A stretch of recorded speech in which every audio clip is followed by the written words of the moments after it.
So one of the strategies that has been used for, at this point, probably 40, 50 years, very successfully for high net worth families is the idea of premium finance life insurance. Welcome to the Wealth Strategy Secrets of the Ultra Wealthy podcast, where we help entrepreneurs like you exponentially build wealth through passive income to live a life of freedom and prosperity. Are you tired of paying too much in taxes, gambling your future on the stock market, and want to learn about hidden strategies for making your money work for you? And now your host, Dave Wolcott, serial entrepreneur and author of the best-selling book, The Holistic Wealth Strategy. How's it going, everyone? Welcome to another episode of Wealth Strategy Secrets. Today, we're joined by Stephen Bowles. Stephen founded Catalyst Advisory to take the experience he gained by working in a family office advisory firm and apply the best practices learned there to other families under an independent umbrella. Catalyst works with the best insurance professionals, wealth management firms, and trusted advisors to solve problems for their clients. After spending the first decade of his career working with community and regional banks, helping them navigate statement compliance and distribution and transitioning them to digital platforms, Stephen followed his passion to help families and companies thrive by becoming an expert in all areas of life insurance and advanced planning. Stephen, super excited to have you on the show today. This really goes to our core of what we're all about and trying to create value to our listeners and our community. And, this ultimately is a huge wealth strategy secret of the ultra wealthy that many folks don't really understand. So really excited to have you on the show today, shed some light on some of the advanced planning solutions and things that you have for wealthy families and how you've been able to deliver that. So welcome. Well, thank you so much for having me on. I enjoy your content. It's on my short rotation of podcasts that I listen to, particularly when I'm driving places. So I'm very appreciative of being a part of being able to contribute. Excellent. So why don't we start, Stephen, with, telling the audience a bit about your background and really, how you got into this space and how did things all start for you? Certainly. And my bio covers some of my background, right? So I don't need to rehash that. But really, if I look back on my trajectory of how I got here from there, the early part of my career was in sales, working with other organizations, business to business, networking, and building other people's businesses. I was very comfortable in that space. It was a space that I was very successful in, but ultimately my takeaway is I was building that for somebody else. When I transitioned over to the opportunity to work within the family office advisory group, I was able to transition a lot of that skill set from just knowing how to network, doing business with people that I enjoy doing business with. That transitions very nicely. But I was able to add another layer in there of I'm working with wealthy families. I'm understanding exactly the way that they think and the best practices from the existing ones and getting introduced into that and growing out that position over 7 years. That really brought me to a point where I said, I'm looking at things differently now, very differently than I would have in the past, very differently than most W-2 employees do, which is, what am I learning from my clients?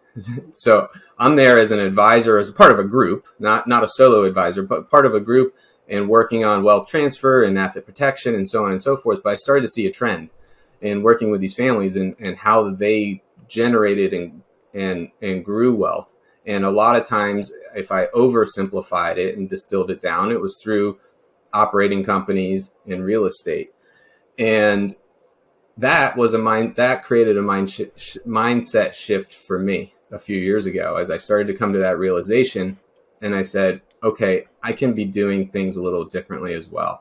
The very mainstream view of kind of saving yourself to retirement is not the path. It's not what wealthy families do.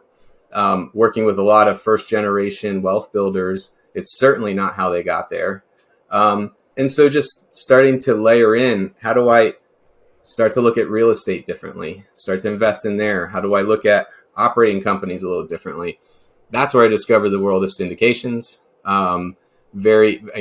After trying a few different things on the acquisition side, realizing that I had really, really nice deal flow on the syndication side, and that was a pathway towards layering that in as a part of my wealth strategy. So that kind of took me to this point where, all right, I've changed my mindset. I'm investing differently. I'm doing it more like the wealthy clients that are around me, but I'm still an employee ultimately.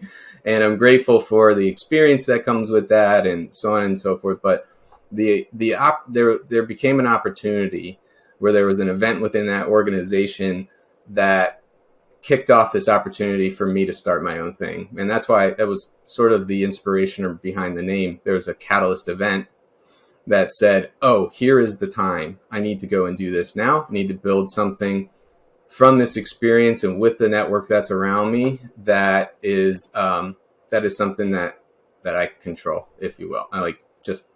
Ultimately I can do it the way that I think it should be done instead of the way other people think it should be done. And that was the start of Catalyst. I've launched that in the last year, and we focus on 3 big areas, one of which we'll talk mostly about today, which is the advanced planning side for high net worth families, best practices, and really focusing on the wealth preservation and transition side of that once a client's already built their wealth. But we also have a really good focus on business protection, working with business owners. And then passion project of mine is just family protection. Like, families need life insurance as a tool for protection. I see it in and day out, and they need good advice around that is independent. So I do include that that piece in the business as well. That's great. It's interesting how everyone has some type of catalyst moment, and I like how you actually, included that in the title of your business, mm-hmm. right? There's always some kind of, epiphany that takes people to action, and ideally it's a good one, right? It's something that you're motivated to do versus the contrary, right? Which is you're driven to take action based on fear.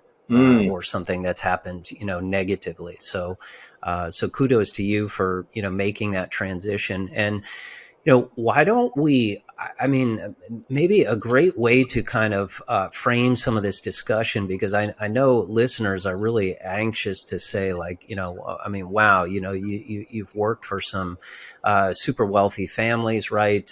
We all want to learn from those experiences and such. So what would be some of the, top mistakes that, families or entrepreneurs were really making?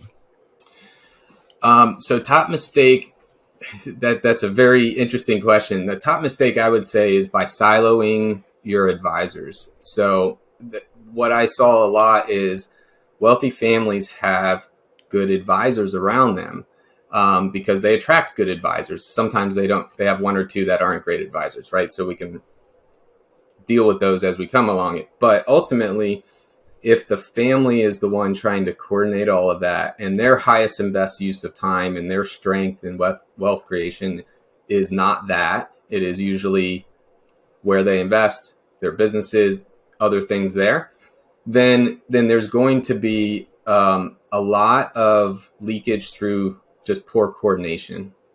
So what I mean by that is you'll have a specialist, and the specialist will be really good at implementing something that you directed them to do. But if they're not standing back and saying, where does that fit into this bigger picture, then it may not be the right fit. So you see people that say, oh, I'm doing this because my friend did it. They're similar to me, they think, because of wealth, and they're at the same country club and they're neighbors. So I'm going to do it too, whatever X is. So I'm doing X because my neighbor did X and it was great for them. It's like, okay, well, that's not enough context to figure out if X was actually correct. You guys are not, I guarantee you, not as similar as you think. In the world of, when it comes to the world of actual advanced planning, you got to really look at how the assets are owned, what those assets are, what your goals actually are. There's a lot more to it than just saying, hey, my neighbor got a foundation. Sounds great. It's working out well for them. I want a foundation now. maybe foundation's a Yeah. good idea, but that's not how you pick it. And I saw that a lot. That was probably the number one thing. And then what ends up happening is a little bit later when you come along and you're asking questions, hey, why did you do X? They don't really know. They don't really know where it fits into the overall plan, and that's okay. But it comes from the fact that it wasn't really a coordinated effort. It was kind of a sniper effort where we just did this thing because it sounded cool and it has these benefits, and they may only be seeing some of the benefits because it wasn't really correct for them. Sure. And what do you think, right, in terms of if people were to start building a team, right? You talked about different advisors, and most of us are familiar with having financial planners, right? That's kind of the main advisor in the wealth building space, right? And what conventional wisdom in Wall Street, right, is saying. But for wealthy families, right, what kind of team, right, is really made up of those advisors, right? Yeah, certainly core trusted advisors are going to be CPA, trust and estates attorney, and then the broader advisor, financial advisor term really has multiple buckets as well. So you have wealth advisors that manage assets. They should be a part of it, but you also need to make sure that you have financial advisors that understand alternative assets, that understand where operating companies, real estate, syndications, other things that you're likely going to be in, how that works, because otherwise you're not going to get that part of the perspective, and you really do need that. And you need somebody who understands life insurance and understands it a lot more broadly than just the product itself. So what I mean by that is there's a lot of people that can write a life insurance policy. The idea is, okay, well, where does that fit in? What problem is it solving? Yeah. Because if you go to them and with the order, they're going to fill the order just like an attorney is going to fill an order when you ask for a certain trust. However, you need to have that piece, that you need to have that strategic partner, just like a strategic attorney, that's going to say, well, why are you asking for this? What is it solving? Let's make sure that's the right thing. Let's take a minute, take a step back and fit it all together. So those are some of the important players at the table. And they all need to work well together. So don't keep them apart. Introduce them, let them have meetings without you. Like, those are things that are very important. Just let them kind of share their experience and their perspective on your world, because that will actually help them serve you better.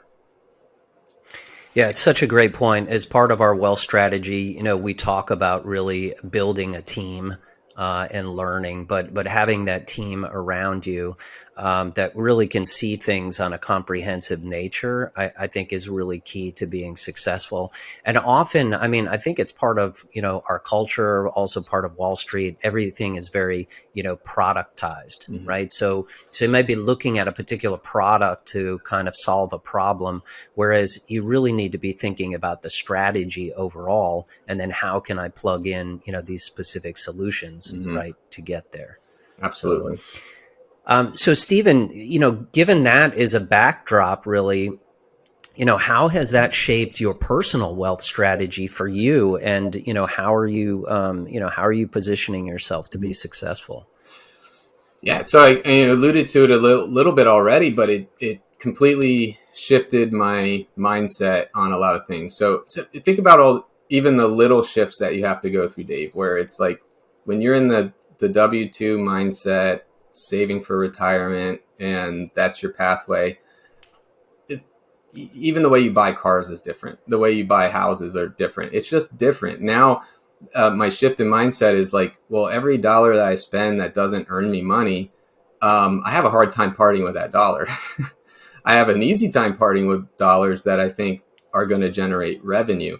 And so it's really funny because I won't want to spend money on relatively low ticket items, and yet I'll be very willing to send a wire to go into a fund because I see that there's a cash flow opportunity. And so that's like that's like a fundamental change over the last few years, like just caring less about these things that can't earn me more money and more about like what can, because that's how you continue to grow. You feel that snowball effect. And then just really, really looking at things opportunistically, but putting people around you that are in the same, building a community around you of people that think of things similarly. So not an echo chamber, but people that understand, hey, there's opportunities.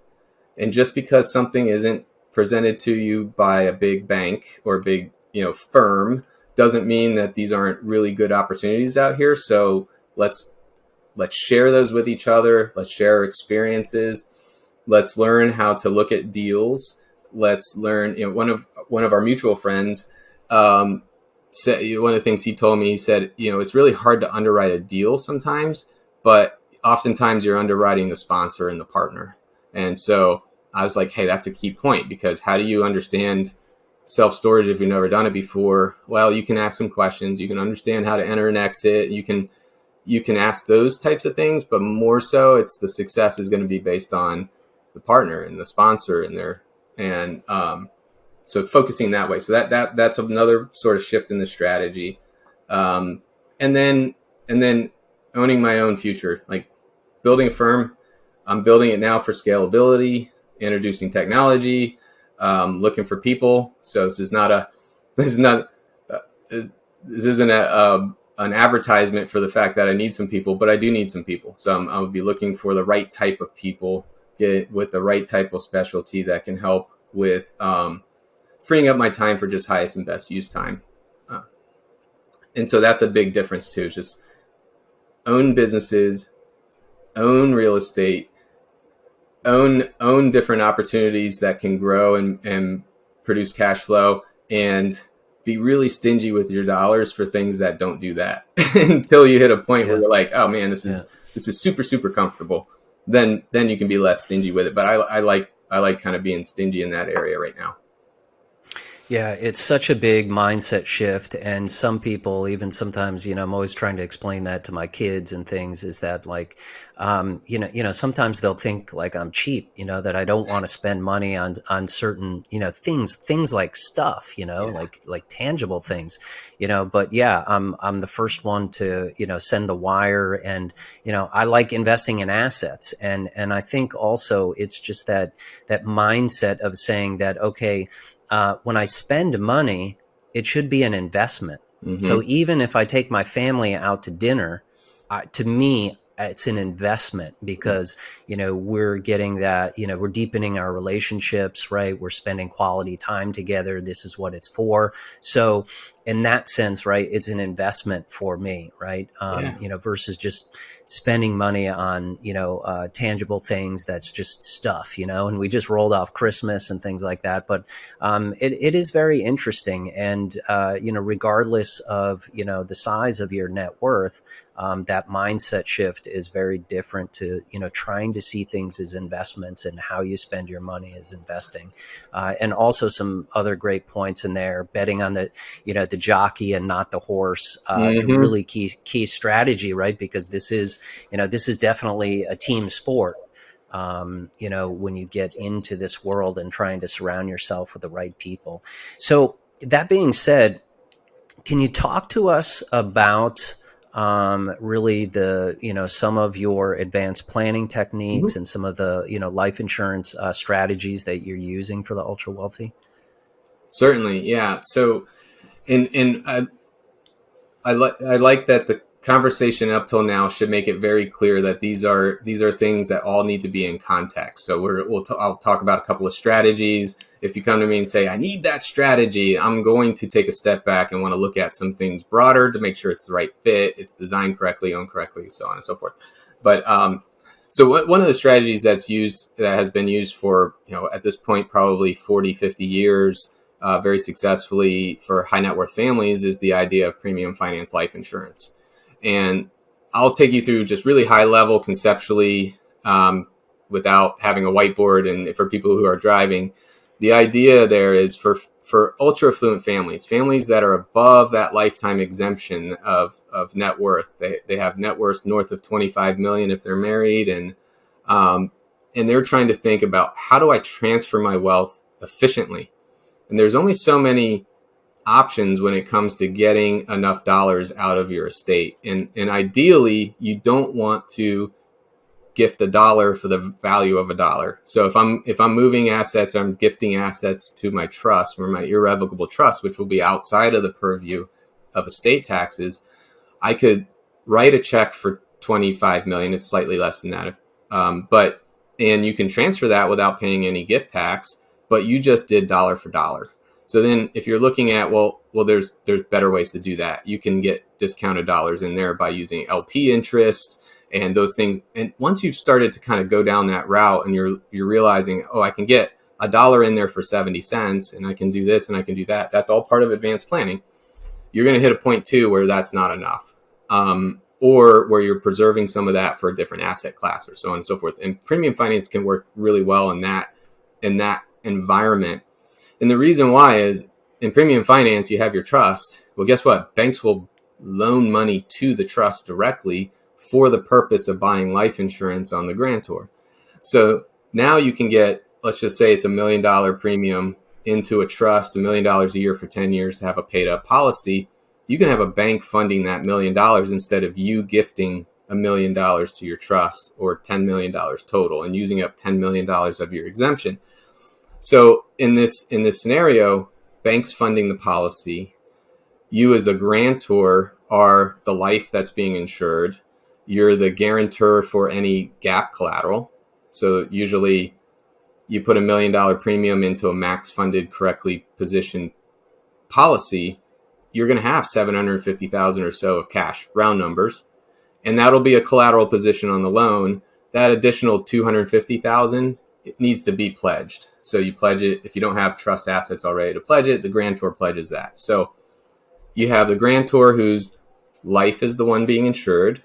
You have them pledging assets for the gap collateral, and then you have interest. So interest on the loan can now be gifted to the trust. Well, interest on $1 million loan is going to be, right now we're at high interest rates, but you're still talking about tens of thousands of dollars instead of $1 million. And so each year you're servicing the interest, the bank's paying the premium, the cash value is growing. And when you fast forward, you hit a point when these policies are designed correctly and funded the way I mentioned, that you actually have enough cash value in the policy to pay the loan back and no longer have, it's called paid up at that time. There's no longer any service on the strategy at all. You don't have any interest drag. You don't have any more premiums that need to go into the policy. You just have a paid up whole life policy or permanent policy. You can do it with IUL, but I prefer whole life. Well, so paid up whole life policy sitting in a trust that's going to create liquidity at the time when your family needs it. And so it was really just a matter of, it really started, Dave, back in the 80s when the exemption was so low that families were like, how do I get enough assets out of my trust without them all getting, heavily taxed on the gift or the estate tax side?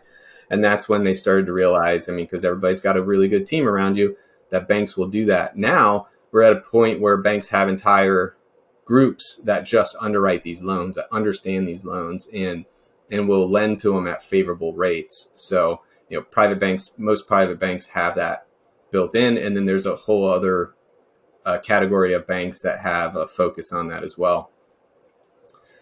And so that's it at a high level. I do want to touch on one other thing, but I'll pause there for a second to keep it's really amazing. I hope everyone really caught that strategy, because essentially what you're saying is, the bank, when you have to use the right bank, you have to structure this policy the right way and everything, but the bank is actually funding your premium.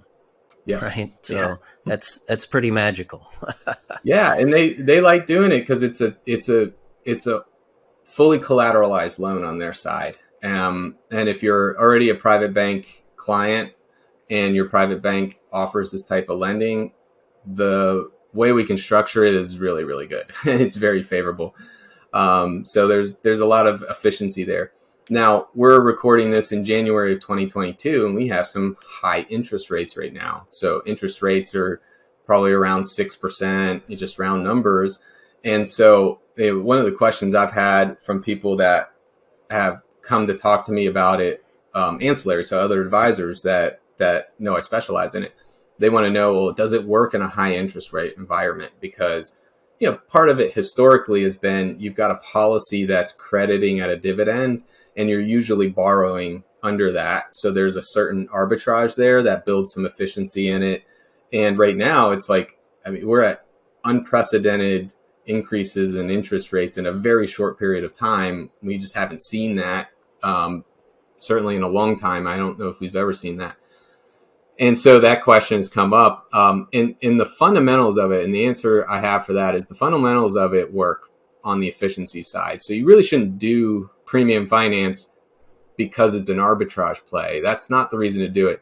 It makes it more efficient. It does have some benefits to it, but over a period of 15 years, which is usually funding and then exiting the bank in roughly that amount of time, it's going to come back in the line, and it's going to be efficient again at different points. Dividends will go up if there's high interest rates sustained, or rates are going to come down, and we're going to have our arbitrage again. So that I'm not worried about. What I want people to understand more so is the efficiencies of having it borrowed here and only managing interests, and how that creates your arb. So that's an important piece in it. There's ways to kind of design it to try to keep some of the debt off of it a little bit, let the cash grow a little quicker in the first few years. I've been playing with some of those designs that have worked really well for some of the people I'm talking to. So I did want to touch on that because it's just the reality where we are. It's high interest rates, and they're Sure. kind of in line with where accrediting is right now, which has not been seen in a while. Yeah. No, good point. And just as a side note, January 2023 is the recording on this. Yeah. So yes, Did I say 22? interest rates are 22. Yeah, Oh, sorry. it's close enough. Yes. No worries. And also, can you talk a little bit in terms of the basically what you need to be able to set up one of those policies? Is it really a net worth of 25 million? I've heard different numbers, like from 10, 15. Yeah. I mean, what is the benchmark to really get into this? Yeah. And if you go and Google premium finance, you won't get the right answer, because there are programs out there that, in my opinion, are not a fit for it, that are probably right now people are realizing it because it's just way down. It's not for the sake of wealth transfer. It's been for the sake of using the bank to try to boost retirement income. So I'm going to tell you, if you Google it right now, don't listen to me, not Google right now. And the reason being is it really is for high net worth individuals, which is a subjective term, but I'm going to define it as saying, if you're at least 10 million in net worth, and there's caveats in that. So if you're young, up and coming, 10 million in net worth, and you're especially if you're single at that and keep going, it could be a fit. It generally is best fit for 20 million plus in net worth, and so somebody who would potentially have a private bank relationship in the first place. That tends to be it. And what's nice is you need some liquidity because of the collateral piece, but it's very, very popular with people that have operating companies in real estate because they have illiquid assets that they are likely going to retain some of that in their estate, so they get a step up later. And so the idea of, well, I don't want to give up those illiquid assets for planning purposes, and I also don't want to strike big checks because I'm building my business still, and so on and so forth. So it's a really good fit there, and it creates that nice liquidity at the right time later for the trust to swap assets. Yep, makes sense. And so, Stephen, can you also talk to us about the split dollar strategy and give us an overview on how that works? Yeah. So technically, premium finance is split dollar. It's just a very specific type of commercial split dollar. And split dollar is just meaning you're really splitting the benefits of the policy between two parties. In this case, you got it split between the bank and the trust, and they're funding it, and then at some point they no longer do. if we take a step back and say, well, split dollar is used in a lot of other contexts as well. It's used in a lot of business planning. It can be used by a business to fund key person or buy sell coverage. It can be used to retain employees. There's ways for highly compensated key employees to sit there and say, hey, there's a need here to look outside of what else I can offer them, to sort of have a little bit of a vesting and golden handcuff. It helps too if you're like genuinely you want them to benefit from some upside. So there's applications in a lot of those. There's also application back out of the business, but looking at estate planning and saying, hey, if it's not a good fit for premium finance and in their ultra affluent family, then you can privately fund it yourself through split dollar. And so that's a very interesting strategy as well that works really well for particularly families that have done a lot of gifting, used up a lot of that lifetime exemption, and are saying, hey, how do I move more and try to get more into my trust and less in the purview of this estate tax issue. Yeah, makes sense. And, before we finish our time, I know a lot of people may not necessarily have, 25 million in net worth today. Maybe they're working on it and trying to get to there. But as you know, I've been such a huge proponent of, using whole life insurance as part of a strategy, really to do multiple things, right? And I love when your dollar can work and provide, lots of different things. But, having your expertise on the show today, can you share some of your insights in terms of, is this a good strategy? Who is this for? And, what type of benefits are you typically seeing from this? Yeah. So for using whole life as a max funded opportunity to kind of create a bank of money, I can absolutely touch on that. First off, one thing I want to just kind of mention about for some people that aren't super familiar with how life insurance works, especially permanent, is think of a policy. It's more of like a chassis.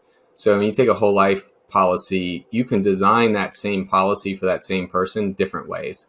And so when we're talking about premium finance, and this is the same as when we're talking about max funding for to create a bank of money, you're talking about max funded policies. And what that means is we're putting as much cash into that relative to the death benefit as we're able to, and still have it be considered a life insurance policy. And you can't put $100,000 in, have $100,000 of cash, and not become a modified endowment contract. So, you're trying to keep the benefits of it being a life insurance contract, which will then allow you to access it tax free through withdrawals of basis and loans. And so just kind of touch on that real quick. We're talking about properly designed product because it's just a chassis. It has to be in the hands of the right person. So you can literally see the same carrier, same product be designed incorrectly and still be implemented. I see that a lot. I get asked to just review portfolios. So let me just touch on how that does work. And I'll tell you on when it doesn't work and when I've seen it done incorrectly and what to kind of watch out for. So if people say, hey, I'm not sure where I fit, they at least know, hey, there's a category I might need to get it reviewed. So when you take a policy, you max fund it, you have as much cash in there as you're legally allowed to, then that policy continues to grow. You get dividends each year. The nice thing about whole life and mutual companies in general is mutual companies are owned by the policyholders. So they're not beholden to stockholders. And then whole life products, they have a dividend that's good for the year. So right now in the turmoil of the markets that we're seeing, we're not seeing a crazy difference in the returns. In fact, most of the whole life carriers carried over their dividend into 2023 as they announce their 2023. And when they do make changes, it's usually 10, 15, 25 basis points in a year. So you're talking about kind of a nice slow thing. And you want that for something that you need to access to, that you got volatility in other parts of your life. You don't want volatility in these buckets. So you max fund that, you have cash in there, you're funding that for a period of time. They can be designed different ways. as far as how long you fund them for. But then you're able to access that cash through policy loans. And when you have policy loans, you can still get crediting on your cash in the policy while you're deploying that capital elsewhere. So again, done correctly, accessed correctly, you could have money sitting in two other asset classes outside of it that you end up, you pay back the loan on the policy later, but you've had it working in two places in the meantime. And so that's a really good way to do that. And frankly, and Dave, you know this as well, like I can write those policies all day long. That's not the issue. I can know how to spot a well-designed one, and I know how to create that. However, I still don't do them on my own. I have a partner. It's the same person that introduced us that I use for that. And the reason I use them for that is when I've been asked to review portfolios that have whole life that's in there for the purpose of infinite banking, and the advisor's telling me that the client isn't satisfied, the number one trend I saw is that's because they weren't getting the resources on the front end, the education piece, and they were getting no support or advice on the back end after they bought the policy. They were just sold a policy. They were sold the policy for a purpose. It was a pitch. We all seen them. And that's the part that I'm not willing to try to build that. And that's why I partner. So when I have an opportunity like that, I bring the partner in at Producers Wealth that has tons of education on it, who helps you understand exactly how to access it so that you're not going to be left with a policy that you don't really remember why you did it. And because 6 months and a year from now, you might be in that boat because all of the activity to educate you on it was at the front end to get you to buy the product in the first place. And then it was crickets. So I saw that, I've seen that a lot. And I just think it can't be emphasized enough how important that other piece is. And I don't see it a lot, and I'm not willing to build it. And so and that's why I rely very heavily on a specialist I know and trust and does it really well. Yeah, that's such a good point, right? Because I think it's using the infinite banking strategy. It's actually a process, right? Yes. But people think of it as like a product and like, okay, I bought the product, I'm putting the product in place. But again, if you understand that it's a process and then you learn how it works, then you can do so many things of it, and the examples that I've heard, I mean, you've probably got some good stories and use cases as well, but it's amazing how many things people can do with it. And then, back to your original point, right, when you're looking at something comprehensively that fits into your strategy, and how does this, support things, overall, right, from a wealth transfer perspective, from a tax efficiency perspective, from a liquidity, perspective, right, all of these different things, right, it really becomes kind of exponential, right? Oh, it absolutely does. And even owning those policies correctly as well is a big difference in how it can fit into it. So you can own those policies without the need for wealth transfer. There's people that benefit very much from those policies that would not necessarily be considered high net worth based on how we talked about it earlier. However, they're in building mode, and there's a lot of benefits to kind of putting cash there and then using it as a vehicle. What I like is I've seen it being used as a vehicle to educate the next generation down on how to manage finances. So, Gen 1 puts policies in place on themselves and they're accessing it and they're reinvesting it, but they have policies on their children.